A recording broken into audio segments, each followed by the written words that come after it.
잘 쉬었나요? 네. 네, 시작하시죠. 이렇게 오래간만에 확실히 우리가 빨리 지친다. 많이 들어서 그러나. 근데 시간이 지치실 시간 아닌가요? 밥 먹을 시간이에요. 저녁에 와서 하니까 더 네. 힘들다. 저녁에 와서 하니까 일정들이 있어가지고 다들. 하여튼 우리가 일부에서 신중호 팀장이 전반적으로 우리 하우스의 최근의 고민들을 담았고 이제 안대리가 카메라 굉장히 불편한 우리 안대리가 우리 아쉬운 게 있어요. 저번에 우리 다 녹화해놨던 거 파일럿 하나도 안 올렸는데 시간이 지나가지고 하여튼 아쉽지만 전에 저희 녹화했던 거 있잖아요. 폐기하기로 했어. 번외편 녹화해. 폐기. 하면 안드레가 그때 되게 잘 나왔었는데. 그래요? 모른 척하면서. 아니 그 예고편에도 잘 나오지 않았나요? 오케이, 알았어. 그 얘기를 했고 진행하시죠. 네, 그래서 앞서 이제 뭐 미국이 중국을 견제하고 이제 중국이 그에 맞서서 대응하는 과정에서 이제 어느 쪽으로 자금이 흘러 들어가고 좀 투자 요인이 있을까에 대한 자료를 저는 썼고요. 이제 말씀드리면 이제 중국의 전략적인 대응으로 봤을 때 단기적으로는 국경제 그리고 중장기적으로는 신경제 산업 모멘텀 모두 다 유효하다. 굳이 그렇게 다 나쁘지만은 않다라고 보고 있어요. 그리고 실제로 2018년 들어서 미국은 뭐 S&P나 다우지수 다 잘 올라갔고 반면에 중국 상해 종합 지수만 좀 많이 깨졌잖아요. 그래서 연초 대비 한 30% 넘게 떨어졌는데 EPS 그로스랑 같이 그려보면은 이제 18년도 이전까지는 같이 동행하는 모습을 보이다가 EPS 그로스는 그래도 뭐 성장률이나 이런 건 좀 둔화됐지만 그래도 우상향 추세는 가고 있고요. 그에 반면에서 이제 지수는 좀 많이 떨어졌는데 이게 아무래도 무역 분쟁 때문이다라고 보시면 될 것 같습니다. 그래서 중국의 경제 지표나 그리고 이번 주에 발표되는 GDP 성장률이 한 5%대로 나올 거다. 지속해서 경제 성장률이나 내수의 그런 실물 지표도 둔화가 되고 뭐 주가 지수도 계속해서 떨어지니까 중국 측 입장에서는 이제 불안한 거죠. 그래서 단기간 내에 이제 이런 것들을 좀 경기 하방을 지지하고 좀 투자나 소비를 끌어올려서 이제 그런 경기를 방어할 수 있는 방법으로는 이제 국영제 산업 카드를 좀 들고 나온 것 같습니다. 그래서 보시면 이제 뭐 중국의 지금 단계는 그림 보시면 3차 산업에서 4차 산업으로 넘어가는 단계라고 8번 그림이죠? 할 수 있습니다. 네. 8번 그림이고 이제 3차 산업에서 4차 산업으로 넘어가는 과도기적 단계이고요. 사실상 중장기적으로 이제 4차 산업으로 넘어가는 단계이기 때문에 이쪽에 속하는 산업을 키우는 수밖에 없어요. 그리고 현재 중국 제조 2025라던가 인터넷 플러스 전략 등을 통해서 이쪽으로 가고 있는 큰 그림은 맞지만 무역 변수라는 변수가 등장했고 이게 지속되면서 좀 이제 변수가 아닌 상수로 자리를 잡았다. 그 가운데서 이제 더 이상 손 놓고 볼 수만은 없으니까 단기적으로 이제 국영제 쪽으로 그동안 감산을 뭐 공급가행 섹터를 규제를 하고 감산을 했던 이런 국영제 섹터를 좀 단기간에 정책적으로 끌어올려서 경기 하방을 지지하겠다라는 방법을 쓰고 있는데요.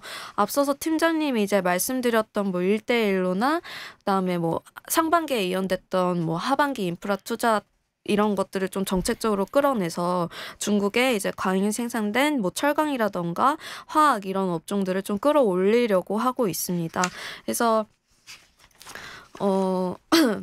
그림 또 보시면 구조조정 이후에 10번 그림인데요.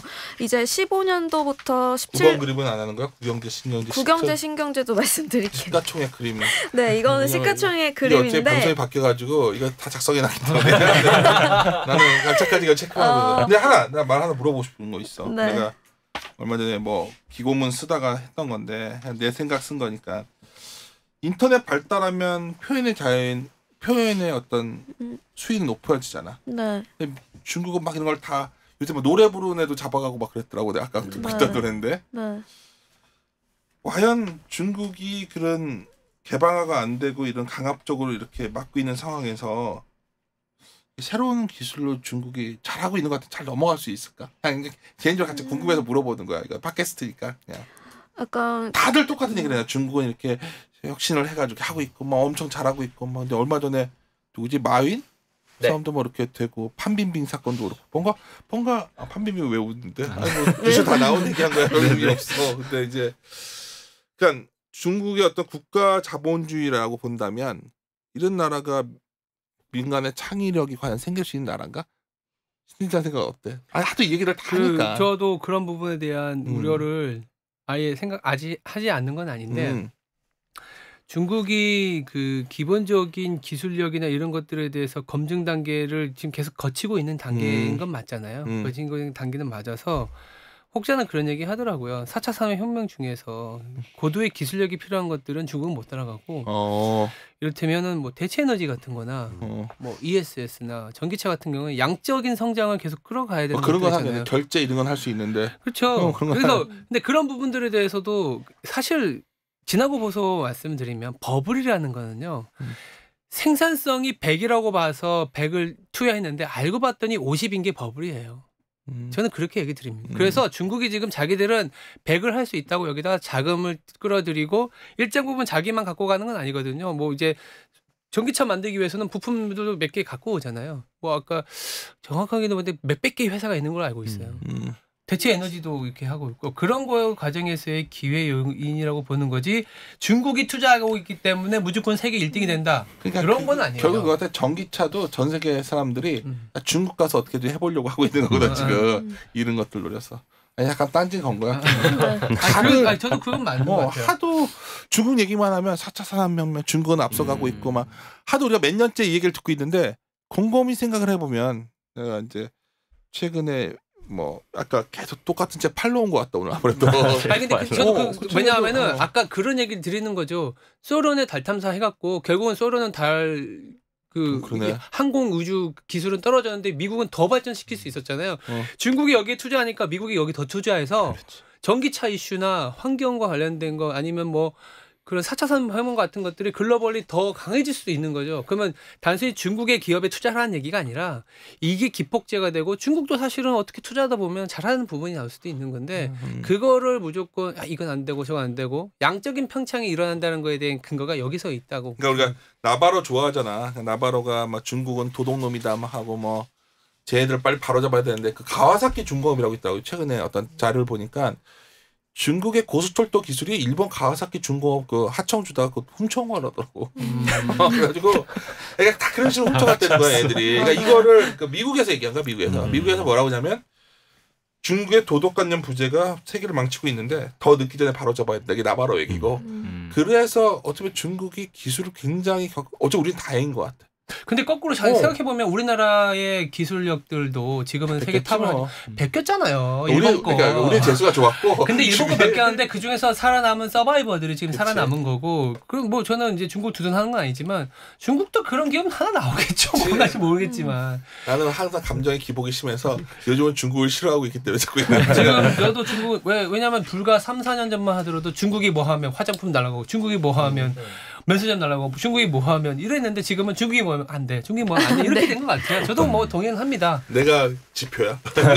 그렇지만 구경대 시가총이나 이 그림 좋았거든 안들이. 네. 그러니까 뭐 중국이 이쪽 산업을 키우고 뭐 투자를 한다고 해서 뭐 그 산업이 좋다라는 중국에게 기회다라는 게 아니라 이제 글로벌리 그런 산업들이 전반적으로 커질 거다 이런 관점으로 이해해 주시면 좋을 것 같고요. 나 이 그림을 깜짝 놀란 게 생각보다 중국의 시가총액 신경제가 차지하는 비중이 상당히 크다는 거야. 굉장히 높고요. 2014년을 기점으로 좀 급증하는 모습을 보이고 있습니다. 그리고 2014년부터 늘어난 데 이유는 뒤에서도 말씀드리겠지만 14년부터 굉장히 중국의 유니콘 기업 스타트업들이 많이 대거 출연을 하게 됩니다. 그래서 그러면서 이제 유니콘 기업이란 이제 비상장 스타트업이고요. 주로 이제 4차 산업과 관련된 이런 뭐 실리콘밸리라고 생각하시면 돼요. 뭐 그런 IT나 뭐 ICT 산업 애들이 많이 속해 는 그런 아이들인데 그런 쪽으로 많이 커지고 이제 2015년도부터 중국 정부가 이제 중국 제조 2025나 인터넷 플러스 전략을 약간 10년 단위, 20년 단위로 정책을 제시하면서 이제 14년 이후로 신경제 업종 비중이 급증하는 모습을 보일 수 있습니다. 그래서 저는 이 차트를 그릴 때만 해도 신경제 산업이 커지니까 구경제 비중도 좀 줄어들지 않을까라고 봤었는데 증가율을 같이 그려보면은 추이는 같이 동행하는 모습을 보일 수 있고요. 다만 누가 더 크고 작고의 차이지 뭐 신경제를 키운다고 해서 구경제가 확 죽거나 이러진 않더라고요. 그래서 아직까지는 둘 다 이제 같이 좀 동행하는 모습을 보이고 있다. 이렇게 봐주시면 될 것 같습니다. 그래서 그렇게 봤을 때 다시 돌아와서 이제 단기적으로 지금 현재 중국 정부 측에서 초점을 맞추고 있는 거는 중장기적으로 신경제 산업을 키우거나 이제 4차 산업과 관련된 뭐 유니콘 애들을 지속적으로 지원하는 것은 변함은 없지만 뭐 경기 하방의 둔화를 방지하기 위해서는 국영제 업종 모멘텀도 조금씩은 규제를 풀어주는 모습입니다. 그래서 그림 10번 그림 올라갈 텐데요. 대표적으로 이제 공급과잉 섹터라고 하면은 화학이나 철강 업종 이익을 업종이라고 들 수가 있는데요.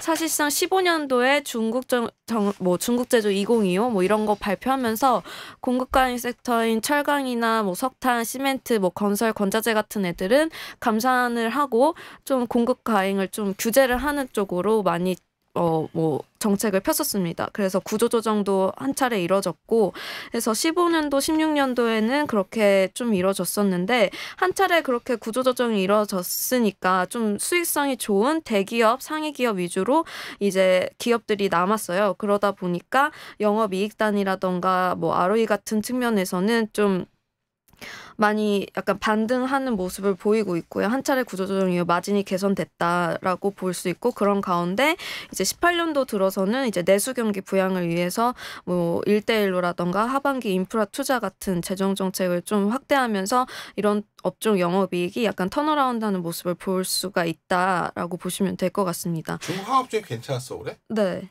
그래? 괜찮았어요. 그리고 주가는 뭐 다 거의 주가는 안 잡혔는데. 좋았는데 EPS나 ROE나 영업이익 다 약간 증가하는 추세이고요. 그리고 네. 또 이제 자료에 실어놨는데요. 자료 57번, 58번, 59번 보시면 실질적으로 이제 뭐 석탄이라던가 시멘트 생산 같은 것들이 미국이 1차로 관세 500억 달러 부과했을 시점이 6월이나 7월이거든요. 그래서 그때를 기점으로 좀 반등하는 모습을 볼 수가 그 있어요. 시나리오가 맞네. 예를 네. 미국이 자꾸만 왜니까 국내적으로 어떤 경기 부양을 좀 한 거네. 네, 그래서 6월, 7월을 기점으로 이런 규제했던 생산들이 이렇게 감소하다가 이제 기점으로 반등하는 모습을 나타내고 있고요.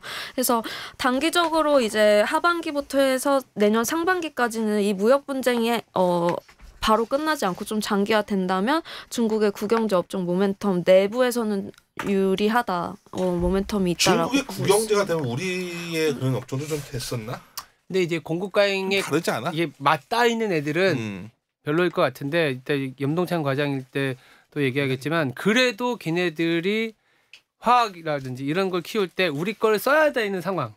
우리 걸 옛날에는 그걸 수입해서 미국으로 수출했었는데 그게 아니라 자체적으로 소화했을 때 또 캡이 커질 수 있는 거. 이런 건 좀 괜찮겠죠. 이따 얘기합시다. 네. 그리고 이제 두 번째 전략적 신산업에 대해서 말씀을 드리면, 뭐 글로벌리 주요국 뭐 4차 산업을 키워가는 데는 중국뿐만이 아니라 미국이나 유럽 그리고 우리나라도 뭐 앞서 발표드렸듯이 뭐 혁신 성장 이런 기조로 다들 동참하고 있는 분위기인데요. 그 가운데에서도 그럼 중국이 실질적으로 좀 경쟁력을 갖고 있고 뚜렷한 성장세가 나타나는 산업은 뭐가 있냐라고 봤을 때 11번 그림입니다. 전기차나 빅데이터 그리고 뭐 AI, 5G, 로봇 같은 산업에 중국이 경쟁력을 갖고 있고 빠른 성장세를 보이고 있는데요. 사실상 전기차나 5G를 중국이 잘한다는 건 다 알고 있는 사실이고요. 좀 생각보다 놀랬던 게, 저는 사실 좀 중국을 남의 걸 많이 뺏기고 약간 좀 모방하고 내가 그렇게 생각하는 게 아니야? 기술 경쟁력도 좀 많이 떨어진 상태라고 보고 있었는데, 이번 자료를 준비하면서 놀랬던 게 의외로 로봇이나 AI, 뭐 3D 프린팅, OLED 이런 데서 얘네들이 거의 경쟁력이 되게 미국과 거의 견줄 만한 수준이고요.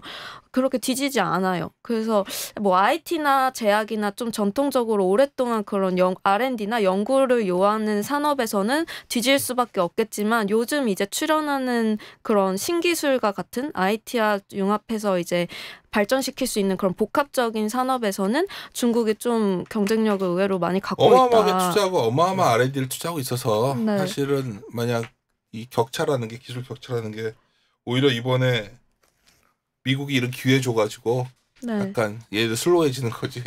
엄청 쫓아갔지. 그렇게 뭐. 봤을 때 뭐 전기차나 5G는 원래 잘했던 거고, 로봇이나 AI 쪽은 중국이 좀 주도를 하지 않을까 이렇게 보고 있습니다. 그리고 실질적으로 중국 기업의 시가총액도 이쪽 산업 중심으로 성장세가 뚜렷하게 나타나고 있고요. 네.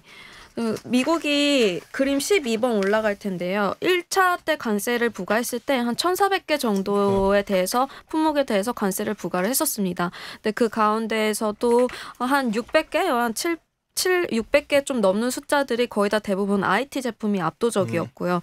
그 좀 더 세분화 시켜보면은 이제 중국 제조 2025에서 내세운 그런 산업에 해당되는 제품들을 위주로 타겟으로 주요 제품에 관세를 부과를 했고요. 그래서 이것만 보더라도 이제 사실상 중국이 못하고 뭐 이거를 키운다고 하더라도 경쟁력이 없으면 미국 단에서는 제가 어차피 못하니까 뭐 견제할 만한 이유도 없고 뭐 그런 텐데 약간 이렇게 관세를 부과를 하고 지속적으로 뭐 지재권 침해라더니 뭐 이런 식으로 딴지를 거는 것만 보더라도 중국의 이런 산업을 키워가는 데에서는 미국이 확실히 의식을 하고 있다라고 보면 될 것 같습니다. 그래도 예를 들어서 통신 5G 장비만 하는데도 화웨이 저렇게 해버리는 거 보니까 네.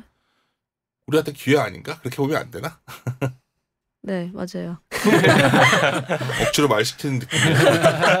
왜 자꾸 셀프기한 말을 걸지? 이런 기분인데. 그래서 이쪽 산업으로 둘이 이제 경쟁을 하다 보면은 글로벌리 좀 많이 산업의 파이가 전체적으로 커지고 시장이 커지면서 좀 투자 기회 요인이 있지 않을까라고 보고 있습니다. 그래서 중국 같은 경우는 특히나 뭐 특허 등록 건수도 되게 많아요. 지속적으로 2008년부터 증가세를 유지하고 있고 특히나 작년 기준으로 했을 때는 전 세계 한 43%가 중국이 이제 신청한 특허 건수로 1위를 차지를 했고요.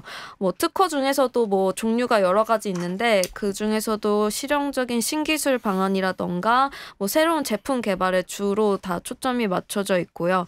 업종별로 보면은 전기전자나 반도체 그리고 뭐 전력과 통신 장비 위주로 특허 등록이나 R&D가 활발하게 이루어지고 있습니다. 내가 웃긴 얘기 해줄까? 뭐? 내가 이 얘기를 막 하다 저번에 어떤 식사 자리에서 중국이 그래도 참 이런 거 뛰어난 것 같아 했더니 얘들이 빅브라더라는 거야. 빅브라더. 그렇죠. 그 얘기 많죠. 감시하고 막 공유해가지고 하려고 하는 거지. 갑자기 중국을 미워하는 사람들이 확실히 많아질 것 같아. 그러니까 국가 주도로 뭔가를 키웠을 때는 단기적인 성과는 나타나니까 일단. 얘는 한계가 뭔지 알아? 거죠. 이런 건 하는데 반도체 못 만들잖아. 그러니까 그렇게 보면 반도체가 기회인데. 그 얘기는 하지 마. 2회에서 다룰, 2회에서 안 다룰 거야. 반도체 한 잔디에 다룰 거야. 네. 반도체 이제 지쳤어. 욕먹었는데 이제. 야, 우리 저녁이 아니라 확실히 지치는구나, 우리. 힘내서 합시다. 네. 그래서 이제 그렇게 보면은 중국의 신산업을 육성을 하고 있고 그 가운데서 좀 주목해야 될 게 유니콘 기업이라는 건데요. 유니콘 기업은 기업 가치 약 1조 원 이상의 비상장 스타트업을 말을 하고요. 중국은 이제 정책적으로 이런 스타트업을 육성하는 것을 체계적인 시스템을 갖추고 있고 실질적으로 민간의 투자가 집행되면서 좀 창업의 생태계가 좀 선순환적으로 자리를 잡고 있다라고 보시면 될 것 같습니다. 그래서 올해 상반기 기준만 하더라도 중국에서 1조 원 이상의 비상장 스타트업 기업이 한 52개 정도 새로 생성이 됐고요. 미국에 이어서 2위를 차지하고 있습니다. 그래서 개수는 미국보다는 조금 부족하지만 기업들의 유니콘 기업들의 가치는 이제 16년도를 제외하고서는 항상 미국을 앞지르고 있습니다. 그렇게 보면은 유니콘 기업들이 그런 스타트업이 어느 업종에서 많이 생기냐라고 보면 13번 그림인데요. 그래서 인터넷 서비스나 그리고 전자상거래 그리고 중국이 잘하는 핀테크, 문화 오락 쪽에 주로 이제 유니콘 기업들이 많이 분포가 되어 있고요. 이런 뭐 인터넷 서비스나 뭐 플랫폼 이런 것들을 잘한다는 건 이미 알려진 사실이에요. 중국이 너무 땅덩어리가 넓고 그렇기 때문에 전자상거래가 활발하고 뭐 플랫폼이 발달한 거는 이미 알려진 사실인데 앞서서 제가 계속해서 말씀드렸는데 좀 주목해야 될 점이 인공지능 AI나 블록체인 로봇이에요. 그래서 얘네들이 처음으로 2018년 상반기 기준으로 했을 때 블록체인 유니콘 애들이 처음으로 순위권에 진입을 했습니다. 그래서 이쪽 애들이 실질적으로 기업도 많이 생기고 있고 정부의 지원도 많이 들어가고 있고 민간 쪽의 투자도 집행이 되고 있다. 그래서 민간의 투자는 어떻게 집행이 되냐라고 봤을 때 유니콘 기업의 1세대는 사실상 BAT라고 볼 수 있는데요. 바이두, 알리바바, 텐센트입니다. 그래서 이들이 실질적으로 유니콘 기업의 자금줄이라고 생각하시면 돼요. 그래서 전체 유니콘 기업에 투자하는 자금의 한 30% 정도를 BAT 애들이 집행을 하고 있고요. 어떤 업종에 그러면 실질적으로 지분을 갖고 있고 투자를 하냐라고 봤을 때 문화나 엔터 그리고 게임 14번 그림이요. 네. 게임이나 뭐 전자상거래 이쪽에 많이 초점이 맞춰져 있고요. 특히나 알리바바 같은 경우는 좀 AI에 집중적으로 투자를 하고 있습니다. 네. 집중적으로 투자를 하고 있고 인공지능에 좀 적극적으로 투자를 하고 있는 상황입니다. 알리바바의 주인은 그럼 누구야? 알리바바의 주인이요?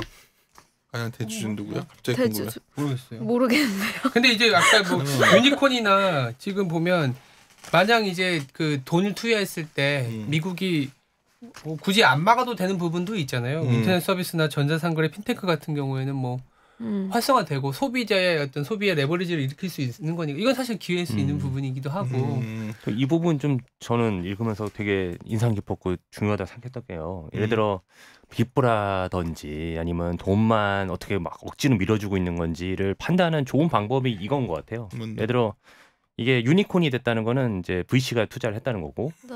그리고 여기 있는 VC들을 보면 미국계 VC들입니다. 세콰이어 캐피탈이나 뭐 호로위치라든가 저도 이제 테마자를 쓰다 보면은 VC들 투자하는 리스트를 점검해 보거든요. 근데 보면은 중국 쪽 기업들이 엄청 많아요. 나도 그게 궁금한 게 미국이 저런 관계임에도 불구하고 지금까지 많이 해왔잖아. 많이 걔네들이. 왔죠. 많이 왔죠. 이제는 좀 멈추지 않겠어? 멈춘다 하더라도 이제 세콰이어 캐피탈 같은 탑 VC들이 이제 무슨 정치적인 이유로 투자를 했을 리가 없거든요. 사실은 이러한 기업들이 포텐이 있고 기술이 좋기 때문에 그렇죠.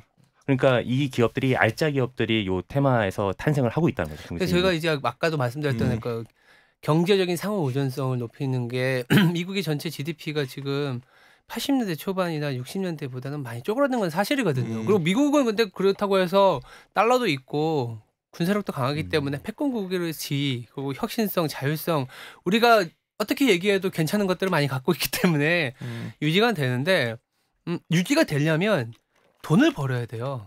그렇지 않아요? 그 돈을 벌려면 뭐 미국 내에서의 돈도 벌겠지만 이런 새롭게 새어나는 거에 대해서 돈도 벌릴 기회를 그러니까 민간에서 내가 돈 벌 기회가 뻔한데 그럼 막는 것도 웃긴 것 같고 그런 그러니까 일방적으로 막히는 부분도 있지만 또 뚫리는 부분도 있어서 그거에 대한 기회는 또 아까도 말씀하신 것처럼 있지 않겠냐 정도라고 보시면 될 것 같아요.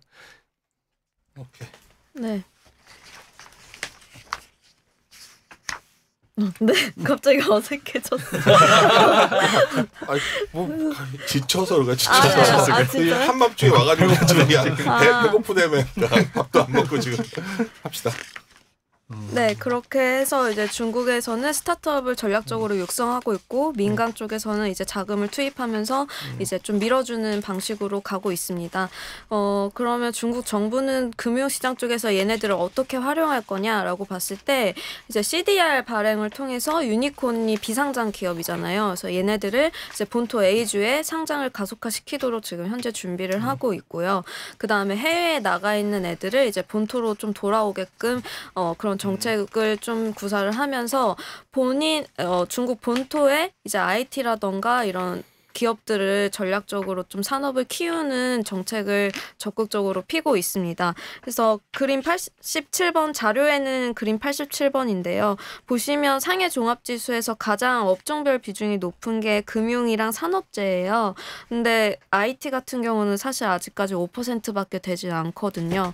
그래서 이런 비상장 스타트업 애들이 거의 다 IT나 ICT 업종으로 한 80~90%인데 이런 애들이 이제 상장을 하게 되고 점차적으로 상장을 하게 되고 그다음에 뭐 해외에 나가 있는 뭐 애들이 본토로 복귀를 하면 이제 IT 업종이 시총이 좀 비중이 커지면서 본토의 수급 개선으로 이루어지지 않을까 이렇게 보고 있습니다. 안영권 쓰는데 이 부분이 되게 흥미로웠는데 중국 애들도 자기들대로 불러들이고 있다는 사실을 나 모르고 있었거든. CDR 방식 해가지고 얘들도 상해 A로 불러들이고 있는 거 아니야 지금? 네, 맞아요. 왜냐하면 금융이나 산업재 같은 경우에는 2000년대 공급 과잉 섹터이기 때문에 여기다 돈을 투여해봐야 생산성이 잘 안 나오거든요. 지수의 어떤 탄력성도 떨어지고 그런 부분들 때문이라도 조금은 그래서- 안 중국 상해진 시도 이게를 많이 돌아오면 상당히 그 상해진 시 성격이 좀 바뀔 것 같아서 네. 옛날에 막 하도 은행주만 그리고- 놓고 맞아요. 은행 한 4개랑 그거 뭐 산업재 몇 개 네, 갖고서 좀 아니, 그래서- 갈 길은 멀고 뭐 선전 그치. 지수라는 게 따로 이제 IT 그치. 위주로 비중이 높은 것도 있긴 있는데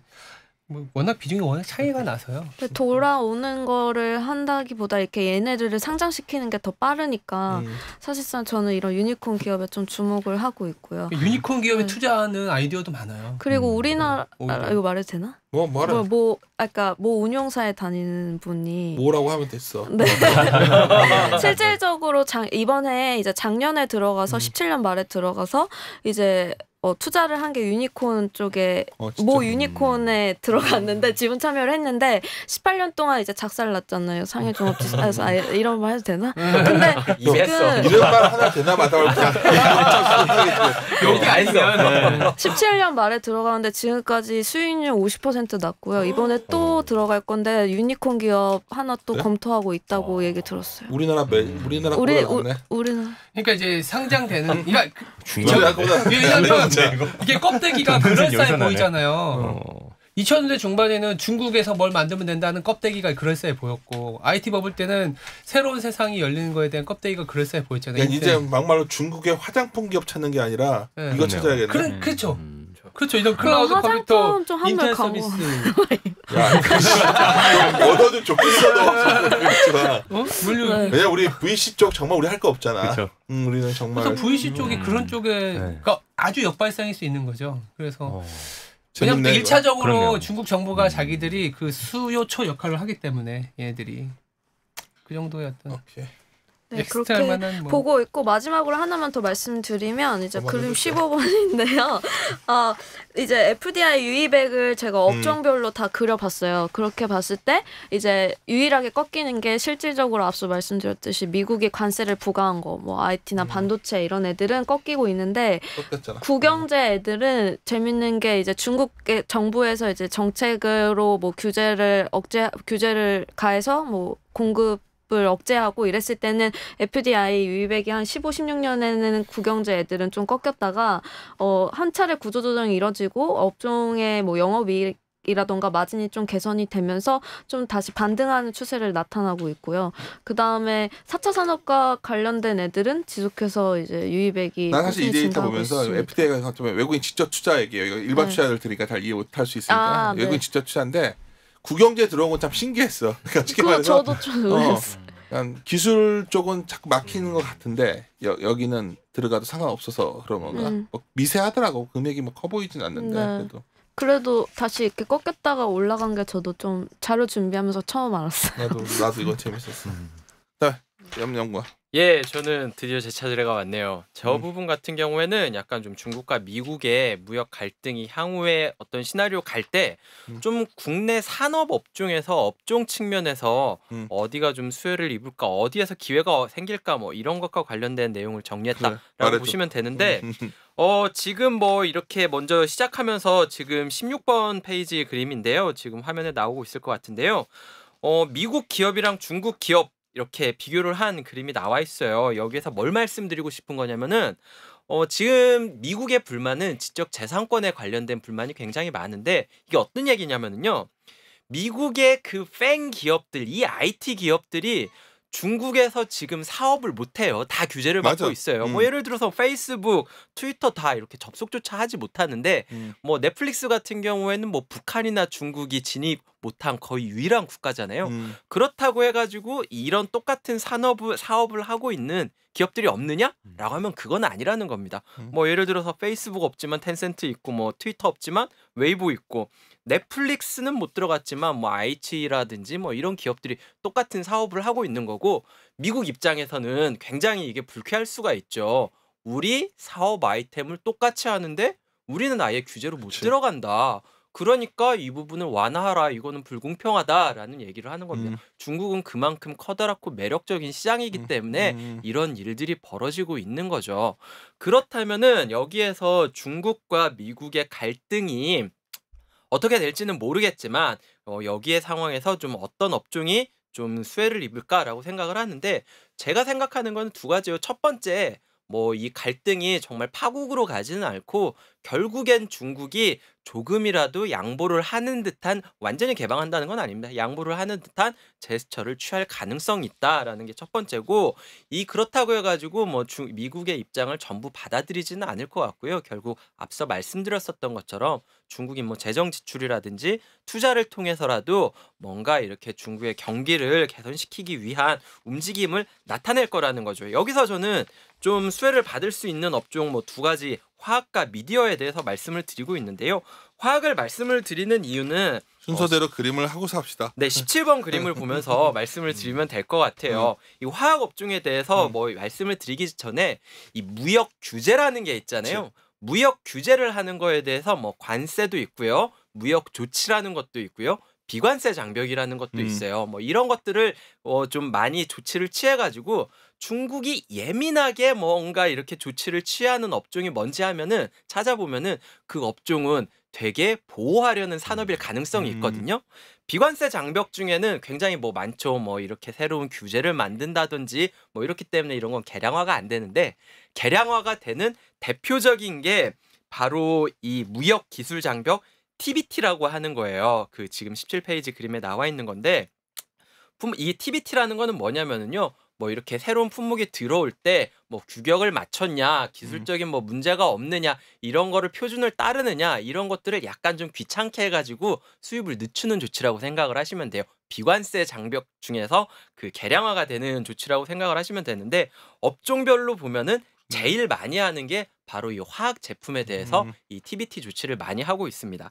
그 다음 페이지 18페이지 뭐 많이 나오는 반덤핑 관세 이거에 대해서는 그럼 어떻게 하느냐? 역시 화학 제품에 대해서 중국은 제일 반덤핑 관세 조치를 많이 하고 있습니다. 왜 그런 것 같아? 이 화학 업종 자체가 품목도 크고 규모도 크고 어느 나라나 다 이런 거야? 중국만 이런 거야? 중국만 이렇습니다. 이거 제가 이제 미국에 대해서 사례를 말씀을 드리면은 미국 같은 경우에는 TBT 제일 많이 하는 데는 그 기계 쪽이에요. 뭐 기계 쪽에 대해서 많이 하고 이 반덤핑 관세 같은 경우에는 미국이 어디 제일 많이 하는지 생각을 해보시면은 뉴스 생각해 보시면은 그거랑 비슷할 겁니다. 철강, 금속 이쪽에 대해서 반덤핑 관세를 가장 맞네. 많이 띄우고 있어요.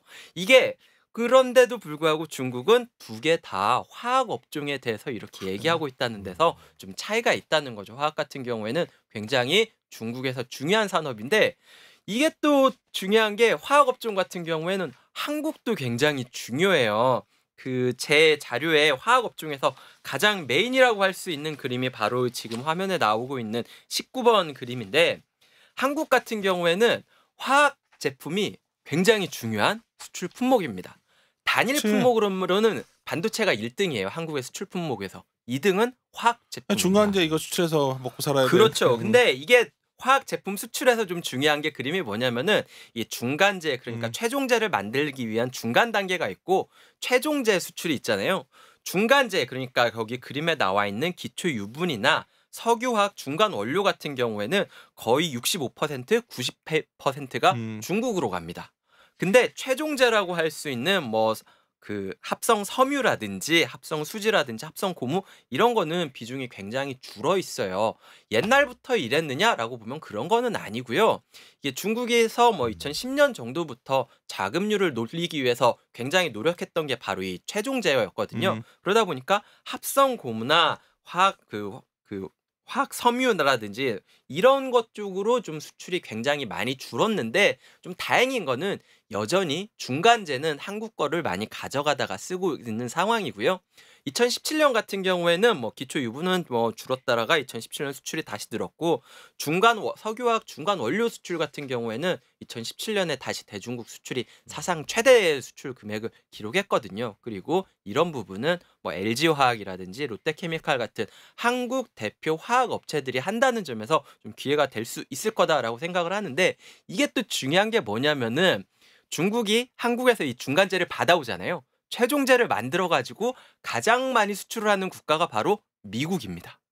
그러다 보니까 중국이랑 미국의 갈등 때문에 뭐 관세라든지 이렇게 무역량이 감소해가지고 중간재 그 최종재가 미국으로 안 가면은 한국에서 중국으로 중간재 역시 좀 떨어질 수밖에 없는 구조예요. 그렇기 때문에 중국과 미국의 무역 갈등이 좀 완화 쪽으로 간다면은 한국 화학업종 쪽에도 좀 좋은 모멘텀이 될 수 있다 이렇게 말씀을 드리고 있고 지금 하여튼 가장 직접적 영향을 받고 있는 섹터잖아. 여기가. 그렇죠. 거기에다가 지금 뭐 이렇게 중국에서 그게 아니더라도 부양책을 이용해서 이렇게 수요를 좀 늘리려고 하는 움직임이 있다면은 그렇다고 하더라도 역시 뭐 화학 제품 같은 경우에는 중간재의 한국 비중을 급격하게 줄이지는 아직은 못한다. 그렇기 때문에 한국 그 대형 화학주에는 기회가 될 수 있다. 무역 그 분쟁이 어느 쪽으로 갈지는 모르겠지만 그거에 따라서 당연히 익스포저도 다르겠지만 적어도 화학 업종 같은 경우에는 굉장히 중요하고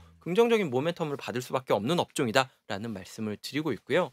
주가도 뭐 엄청 많이 빠졌죠. 그렇죠. 그러니까 많이 빠졌죠. 여기 넣은 유가 올라간 화학이나 영향도 미디어 같은 있고. 경우에는 무역 갈등 이슈의 아주 그 핵심에서 직접탄이니까. 그쵸. 직격탄이라서 주가도 많이 빠지고 지금 화학 얘기하면 이런 얘기들 많이 할 거예요. 스프레드는 줄어들었고 그러니까 디맨드 쪽에 매출이 일어나는 부분도 없는데 유가는 고유가고 스프레드는 좀 줄어들고 자, 케미칼은 정말 지금 안 좋거든. 밸류에이션도 안 좋고 이러는데 그것도 뒤집어 생각하면 유가 안정을 찾고 만약에 그거예요. 중국이 좀 디맨드 역할 해주면 지금의 주가에서는 뭔가 조금은 달아 보이는 하나 좀 찾아보자. 그래서 뭐 LG화학이나 롯데케미칼이나 하나케미칼 보면 주가는 정말 재미없죠.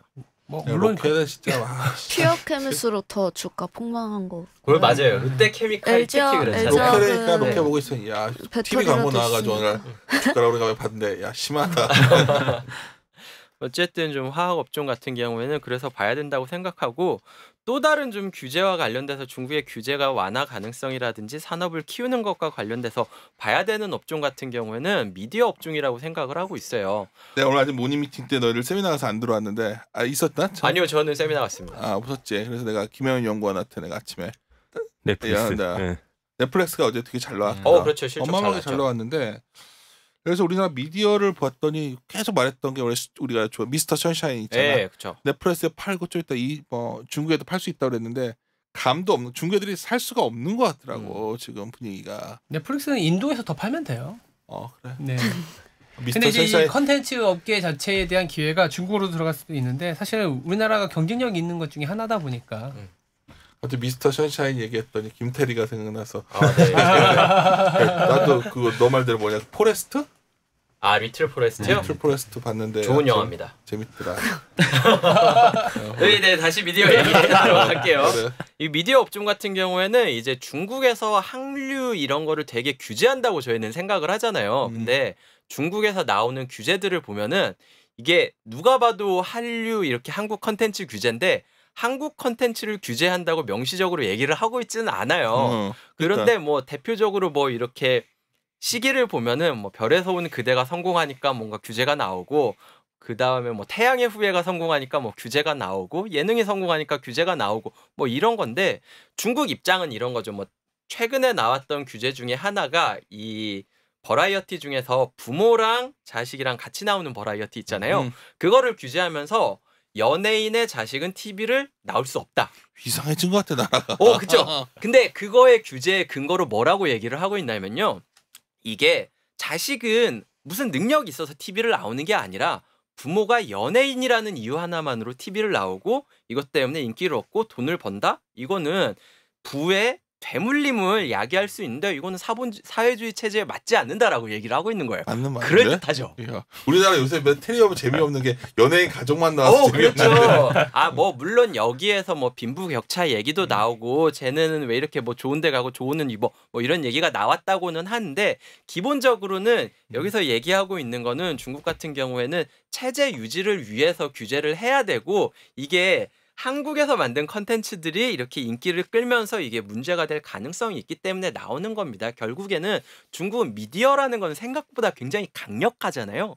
그러다 보니까 체제 유지를 위해서 이것들을 사용하고 거기서 한국의 드라마 예능이 굉장히 타격이 되는 경향이 있었다. 이렇게 보시면 되는 내가 거죠. 미디어 워낙 좋아하기 때문에 아까 자꾸 봤는데 2015년 1월 19일 날 그 뭐 위안 구호련의 선전이라는 그게 엄청 큰 사건이었더라고. 나는 우리는 전혀 모르고 있었는데 하여튼 사회주의 사상을 위해 가지고 굉장히 뭐 외국의 어떤 맞습니다. 그런 것들을 막아야 된다. 오락 이상하더라고. 근데 뭐 그런 건 맞는데 독재 정권에서도 사람들의 그 어떤 시선을 회피하기 위해서는 3S 정책 같은 것도 필요하거든요. 그래서 그러니까 사상적인 뭐랄까 피폐를 가져오지 않는 컨텐츠는 또 무궁무진하게 만들어지고 우리가 왜 전두환 정권 때 뭐 섹스, 스크린, 스포츠 이런 것들 그러니까 약간 그 규제도 하는데 또 규제 이외의 것들의 풍선 효과도 있을 수 있어서 그런 부분도 좀 생각을 해봐야 될 것 같아요. 어쨌든 뭐 중국 같은 경우에 뭐 여기에서 현황에 대해서 말씀을 드리려면은 뭐 미디어를 통해 가지고 뭔가 이렇게 국가주의라든지 이런 거를 좀 존찮게 하려고 노력을 하고 있는데 예전에는 이게 중국에서 퓨전 사극이라고 하잖아요. 혹시 뭐 랑야방 이런 거 들어보신 적 있으세요? 아니? 아, 못 들어보셨어요? 이거 한국에서도 좀 많이 성공했는데 그래? 이런 실제로 있었던 역사가 아니라 뭔가 현대에서 그 시대에 맞춰 가지고 상상을 더한 뭐 이런 것들이 굉장히 성공을 했는데 이제 국가에서 그런 것들조차 이제 문제가 될 수 있다고 생각하고 뭔가 이렇게 국가주의를 뭔가 이렇게 굉장히 국가주의가 하기 때문에 정통 사극에 대해서 굉장히 이렇게 국가 차원에서 잘 지원을 많이 하고 있어요. 채널 보면 중국 채널 네. 가면 맨날 사극이야. 예, 요새 그래가지고 삼국지 이런 게 되게 다시 많이 만들어지고 있다고 하더라고요. 정통사극. 실제 있었던 일. 그러고 이게 한국 거 누가 봐도 이렇게 베낀 거 같은 건데 뭐 이런 거죠. 중국의 유명한 셰프 6명이 전혀 엉뚱한 도시에 가가지고 15일 뭐 일주일 동안 이게 장사를 하는 거예요. 중국 음식을. 이거 많이 본 거죠? 윤식당이죠. 지금 근데 이렇게 해가지고 중국 문화 음식의 우수성을 알리고 뭐 이런 거에 대해서 굉장히 지원을 많이 하고 있고 결국에는 이 미디어를 사상이라든지 그 중국 체제를 유지하기 위한 중국이 이렇게 위대한 국가다라는 거를 이렇게 홍보하기 위한 그런 걸로 많이 쓰고 있다는 거죠. 그렇다고 하더라도 중국 같은 경우에는 한국 입장에서는 굉장히 중요한 상대국이에요. 20페이지 그림 보시면은 한국 미디어 컨텐츠 국가별 수출 비중 뭐 이거 물론 언제야? 몇 년? 이거는 가장 최근 데이터인데 2016년 데이터고요. 그러니까. 2017년 같은 경우에는 11월 정도에 나올 것 같아요. 어쨌든 이때 데이터 보면은 국가별 수출 비중으로 보면은 일본에 이어서 중국이 2등인데 뭐 여기에 물론 홍콩을 더하면은 뭐 중국, 홍콩 비중이 1등이 되겠죠. 그런데 여기서 끝나는 게 아니라 다음 페이지에 있는 21번 그림 봐주시면요. 이게 전체 금액이 아니라 편당 금액으로 보면은 어떻게 되느냐라고 보면은 중국이 압도적입니다. 일본의 거의 5배예요. 그 얘기는 뭐냐면은 일본 수출 비중이 높은데 그만큼 여러 개 되게 많이 수출하기 때문에 일본 비중이 높은 거지 이 단가 측면으로 본다면은 중국이 훨씬 중요한 상대국이라는 거고요. 그러다 보니까 중국은 포기할 수 없는 굉장히 중요한 시장이라고 할 수 있는 겁니다. 제 생각에는 중국 같은 경우에는 아까 말씀드렸던 것처럼 두 가지예요. 첫 번째는 그 결국에는 규제를 어느 정도 이렇게 강하게 하는 것보다는 약간 비관세 장벽이라든지 이런 거를 한 발 물러설 가능성이 있어요. 이게 완전히 철폐하지는 않겠죠. 그 아까 말씀드렸었던 IT 기업 중국에서 영업 못하는 것처럼 이 부분이 좀 완화되면은 그렇다면은 역시 수혜를 볼 수 있는 거는 역시 한국 미디어 기업들 가능성이 있다. 적어도 예전처럼 성공하면 규제하고 성공하면 규제하고 이런 모습들은 약간 완화될 가능성이 있지 않겠느냐. 이게 미디어 업종 봐야 되는 첫 번째 이유고요.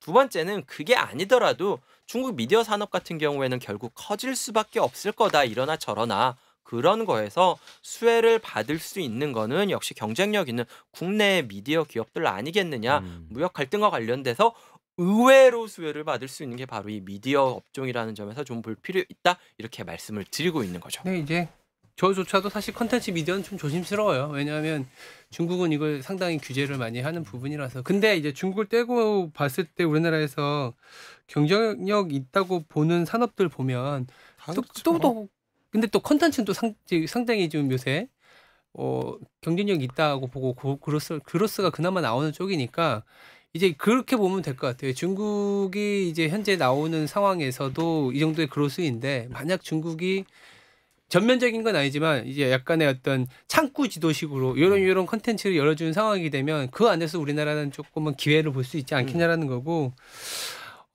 사실 좀 미디어 쪽은 좀 저도 고민은 좀 되긴 됩니다만은 두 가지인 거죠. 화학하고 미디어가 무역 갈등에서 가장 피해를 많이 봤다. 이 정도. 그렇죠. 나는 사실 연쇄 퀀트니까 궁금한 게 가치주냐 성장주냐를 물어보고 싶은데 화학은 약간 가치주 개념이고 지금. 그렇죠.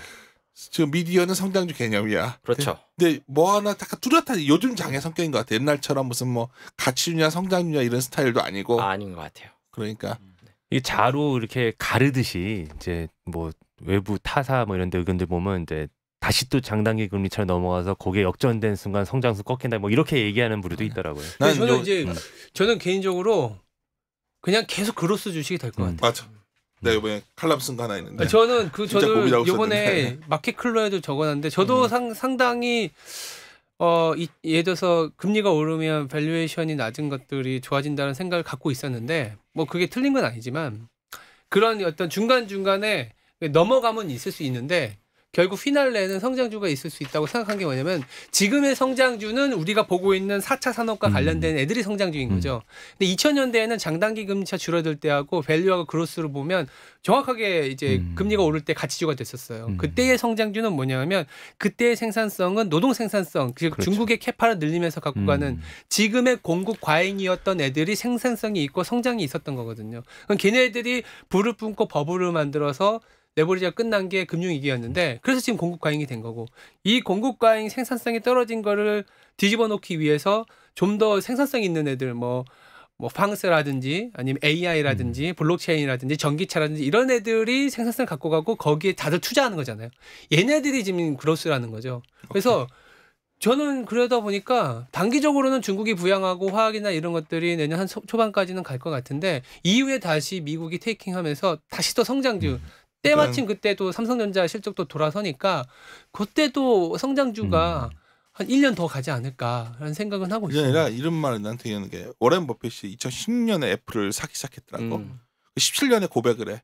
내가 아마존을 안 산 건 가장 큰 실수였다. 그래서 이제 원래 버핏이 옛날부터 밸류 앤 그로스에서 일심동체 자기는 피셔와 그레이업의 복합물이다 뭐 이런 표현을 썼었는데 내가 이 말로 왜 하냐면 그 진짜 멋진 말이 나왔더라고. 뭐냐면 성장하는 산업 내에 상대적인 가치를 사야 된다. 이 컨셉이 지금 2017년에 계속 이 난이 나오는 것 같아. 성장하는 산업을 벗어나면 굉장히 힘들어지는 느낌이야. 지금 갈수록 그래서 옛날식 정통적인 스타일로 잘 안 되다 보니까 어쩌면 오늘 들으면서 들었던 것이 중국에서도 상당히 어떤 성장하는 산업이 있다면 거기서 기회를 엿봐야 되고 나 그래서 이번에 신종호 팀장이 했던 말 중에서 가장 내가 어디 가면 기자들 전화도 똑같이 말하는데 정밀 타격이라는 단어가 제일 마음에 들더라고. 맞습니다. 굉장히 내가 요새 모닝 미팅마다 계속 정밀. 너 왜 그런 내가 소리 지르지 않았잖아.